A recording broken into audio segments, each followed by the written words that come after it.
Samajwadi party के राष्ट्रीय अध्यक्ष अखिलेश यादव करहल विधानसभा क्षेत्र के ग्राम डालूपुर में एक ही गांव के 3 लोगों की मौत हो जाने के बाद आज शांति पाठ के दौरान गांव में पहुंचे, जहां उन्होंने परिजनों को सांत्वना दी और उनके परिवार को ये दुख आसानी से सहन करने की ईश्वर से कामना की। आपको बता दें, करहल विधानसभा क्षेत्र के विकास खंड वरनाहल क्षेत्र के ग्राम डालूपुर के आर्यदीप शाक्य विजेंद्र सिंह के अलावा अतुल कुमार की गणेश विसर्जन के दौरान मार्कंडे कुंड में 3 लोगों की मौत हो गई थी। राष्ट्रीय अध्यक्ष अखिलेश यादव ने गांव में पहुंचकर उनके परिजनों से मिले और उन्हें सांत्वना दी। इसके अलावा तीनों मृतकों के परिजनों को आर्थिक सहायता के रूप में 1-1 लाख रुपए का चेक भी दिया। इसके बाद वे मीडिया से रूबरू हुए। उन्होंने मीडिया से वार्ता करते हुए कहा, आप खुद ही सुने। समाजवादी पार्टी के राष्ट्रीय अध्यक्ष अखिलेश यादव करहल विधानसभा क्षेत्र के ग्राम डालूपुर में एक ही गांव के 3 लोगों की मौत हो जाने के बाद आज शांति पाठ के दौरान गांव में पहुंचे, जहां उन्होंने परिजनों को सांत्वना दी और उनके परिवार को ये दुख आसानी से सहन करने की ईश्वर से कामना की। आपको बता दें, करहल विधानसभा क्षेत्र के विकास खंड वरनाहल क्षेत्र के ग्राम डालूपुर के आर्यदीप शाक्य विजेंद्र सिंह के अलावा अतुल कुमार की गणेश विसर्जन के दौरान मार्कंडे कुंड में 3 लोगों की मौत हो गई थी। राष्ट्रीय अध्यक्ष अखिलेश यादव ने गांव में पहुंचकर उनके परिजनों से मिले और उन्हें सांत्वना दी। इसके अलावा तीनों मृतकों के परिजनों को आर्थिक सहायता के रूप में 1-1 लाख रुपए का चेक भी दिया। इसके बाद वे मीडिया से रूबरू हुए। उन्होंने मीडिया से वार्ता करते हुए कहा, आप खुद ही सुने। बीजेपी हमेशा स्पष्ट अपनी बात नहीं रखती है, बचती नजर आती है, क्या वजह है? कोई बचती नहीं है। बीजेपी भी स्वीकार करेगी, आप देखिएगा, और स्वीकार नहीं करे तो देखना आप, उसमें जो पीडीए के लोग हैं जाति जनगणना को लेकर के बहुत खुश हैं। बीजेपी के अंदर भी जो पीडीए के लोग हैं वो भी कास्ट सेंसस चाहते हैं। तो सोचो, इससे बड़ी जीत और क्या हो सकती है। हम और आप लोग बैठे हैं यहाँ, तारीख आ गई होंगी जहाँ समाजवादी पार्टी का संगठन है, समाजवादी पार्टी वहां पर बीजेपी को हराने के लिए काम करेगी। गठबंधन को लेकर सीटें तय नहीं हुई, कांग्रेस बहुत जल्दी मैं समझता हूँ उसका भी निर्णय हो जाएगा। चाचा ने कहा था कि जो सांसद डिम्पल यादव जी वो मैनपुरी से चुनाव लड़ेंगे, उसको लेकर इसमें क्या खराब बात है भाई। पार्टी जब बैठेगी तय करेगी। यहाँ समाजवादी पार्टी लड़ेगा, सवाल नाम का नहीं है, समाजवादी पार्टी लड़ेगी। अच्छा, इजराइल और हमास में जो युद्ध चल रहा है उसमें कुछ देश तो इजराइल का समर्थन कर रहे हैं, जिसमें भारत भी है। उसको किस तरीके? देखिए, बड़ा सवाल यहाँ मत पूछो। ये दुनिया को पता नहीं क्या हो गया है। कहाँ रशिया यूक्रेन में घुस गया, यहाँ एक ही रात में सोचो कहाँ क्या हो गया। दोनों झगड़े हो गए और भी कई हिस्सों में झगड़े चल रहे हैं। दुनिया में अगर इस तरह की चीजें होंगी, एक देश दूसरे देश के मुकाबले खड़ा हो जाएगा, तो चिंता की विषय तो देश की रहेगी। और देश के, क्योंकि हमारी सरकार नहीं है और देश के सवाल पे हम कोई जवाब नहीं दे सकते हैं।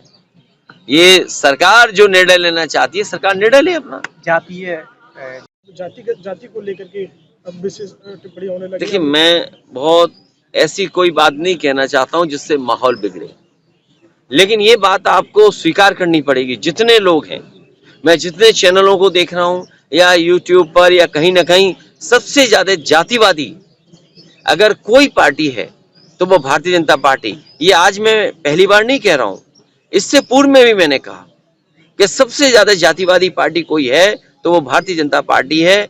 उस घटना में भी लाभ लेना चाहती है राजनीतिक, और तब जब पूरी की पूरी गलती भारतीय जनता पार्टी की सरकार की है।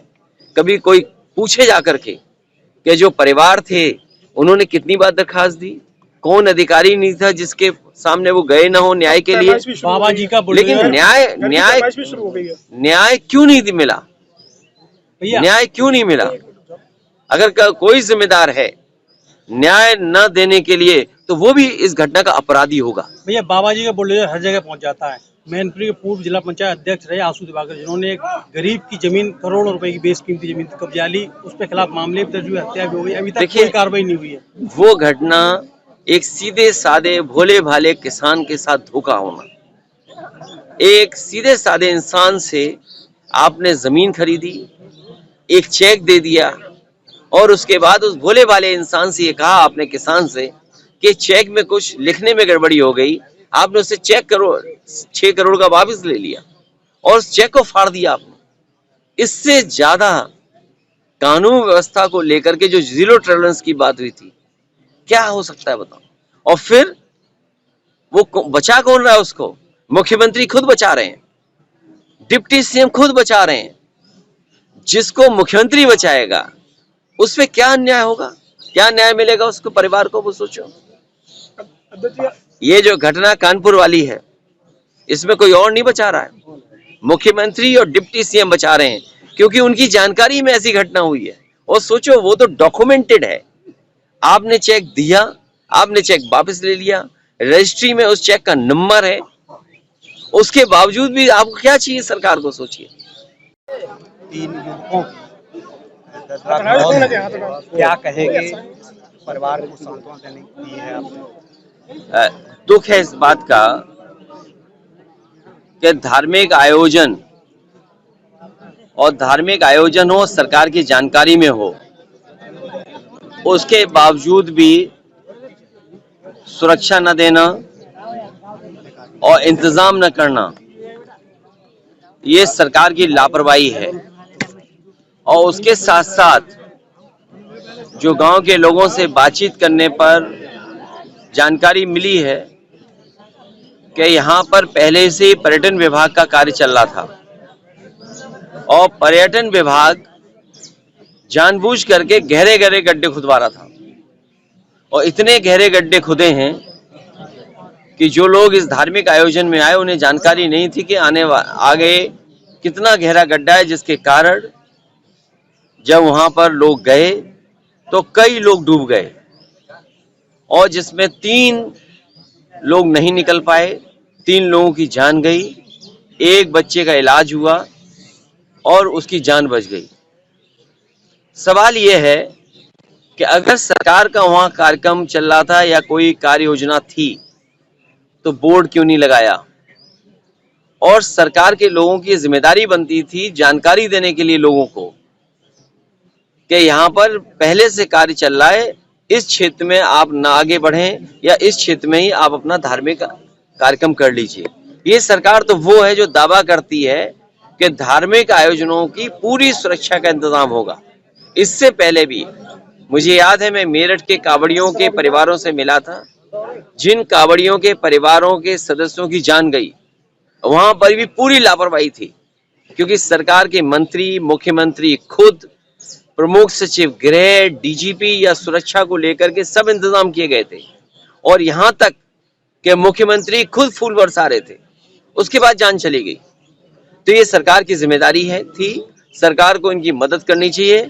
और अगर धार्मिक आयोजन में किसी की जान गई है तो सरकार को आगे आकर के मदद करें, इनकी परिवार को सरकारी नौकरी भी देने का काम करें। अध्यक्ष जी, 4 लाख रुपया आम आदमी के लिए अनुदान करके इत्फ्री कर दिया गया है, क्या आम आदमी की यही कीमत है?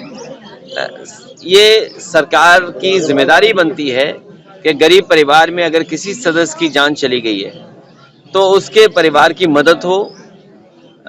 जान की कीमत पैसा नहीं हो सकता, ये सरकार की जिम्मेदारी थी सुरक्षा देना। इसीलिए मैंने कहा कि जहां 4 लाख पर्याप्त नहीं है, सरकार को और मदद करना चाहिए। हम तो विपक्ष में हैं, पार्टी हमारी सत्ता में नहीं है, उसके बावजूद भी इन परिवारों की हम लोग 1-1 लाख रुपए की मदद कर रहे हैं। मुझे याद है कई बार ऐसी घटनाएं अगर सरकारों में हुई होंगी, अगर मदद करने की बात आई होगी तो समाजवादी पार्टी ने बढ़ चढ़ करके कभी खजाने को गरीब के लिए नहीं रोका होगा, ज्यादा से ज्यादा मदद की होगी। 1 साल पहले आज के ही दिन नेताजी को नेताजी यहाँ के परिवारों से जुड़े रहे और नेताजी वो नेता रहे जिन्होंने लोकतंत्र, समाजवाद और सेकुलरिज्म को बचाने का काम किया। एक जमीनी नेता, एक धरती के नेता जो यहाँ के लोगों की भावनाओं को समझते थे, लोगों के सुख दुख में रहे। उसका परिणाम ये रहा कि नेताजी को यहाँ की जनता ने ऊंचाइयों तक पहुंचाया। हम लोगों ने याद करते हैं और ऐसे नेता कभी कभी धरती पर आते हैं। हम लोगों को उन्होंने रास्ता दिखाया, न केवल हम समाजवादियों को बल्कि राजनीति में एक नई दिशा दी उन्होंने। इसलिए उनको हमेशा हम लोग याद करेंगे। आज क्योंकि मान्यवर काशीराम जी को भी हम याद करते हैं कि जिनका योगदान दबे कुचले शोषित वंचित लोगों को जगाने में लगा रहा। बाबा साहब भीमराव अम्बेडकर, उनके सिद्धांत और खासकर बहुजन समाज को जागरूक करने का काम और राजनीति में उनको स्थान देने का काम अगर किसी ने किया है तो मान्यवर काशीराम जी ने किया। मैं आज उनको याद करता हूं और ये जगह तो वो है जिसने कभी मान्यवर काशीराम जी को बगल की लोकसभा से लोकसभा में भेजने का काम किया था। वो भी राजनीति का एक ऐतिहासिक समय था जब नेताजी और मान्यवर काशीराम दोनों मिलकर के एक राजनीति को नई दिशा दे रहे थे। और आज जब बिहार में सर्वे हो गया है, आंकड़े आ गए हैं, तो जो लड़ाई नेताजी ने मान्यवर काशीराम जी ने लड़ी और जिन पर ये दोनों नेता सिद्धांतों पे चल रहे थे, बाबा साहब भीमराव अम्बेडकर, डॉक्टर राम मनोहर लोहिया, हमें उम्मीद है कि जिस तरीके से सर्वे के आंकड़े आए हैं देश भी स्वीकार करेगा और देश में भी आने वाले समय में इसी तरह जाति जनगणना होकर के उन तमाम जातियां जो पीछे रह गईं सामाजिक रूप से और आर्थिक रूप से उनको बराबरी में लाने का काम चलता रहेगा। अध्यक्ष जी